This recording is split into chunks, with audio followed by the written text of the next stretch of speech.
বিভিন্ন সমস্যা তুলে ধরে সেটিকে সমাধান করার জন্য আমাদেরকে সহযোগিতা করুক। কারণ আপনারা জানেন যে অনেক সমস্যা রয়েছে। একটু আগে আপনারা যে সমস্যাটি দেখেছেন সেটা ওয়াসা সংক্রান্ত এবং ড্রেনেজ সংক্রান্ত। তো আমাদের এখানে তো অনেক চিপা এবং ঘিঞ্জি এলাকা, এখানে যদি জনগণ এগিয়ে এসে তাদের সমস্যাটি আমাদেরকে তুলে ধরে, তখন আমরা তাৎক্ষণিক মানে রেলেভেন্ট অথরিটিদের সাথে কথা বলে এই সমস্যা নিরসনে আমরা উদ্যোগ নিতে পারি, কার্যকর উদ্যোগ নিতে পারি। তো আমি এটাকে খুব ভালোভাবে দেখি। যেদিন থেকে দায়িত্বপ্রাপ্ত হয়েছি তার পরের দিন থেকেই কার্যক্রম শুরু করেছি।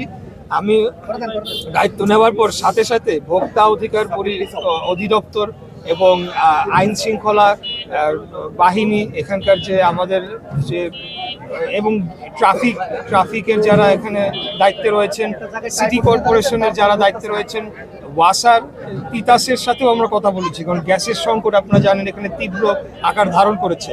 তো আমরা ধারাবাহিক মিটিং করে চলেছি। হয়তো 2-1 দিনের মধ্যে আমি একটা প্রেস কনফারেন্স করে আমার প্রথম 10 দিনের কার্যক্রম আমি কি করেছি, কাদের সাথে মিটিং করেছি, কি কি সমস্যা উঠে এসেছে, সবগুলা মিটিংয়ের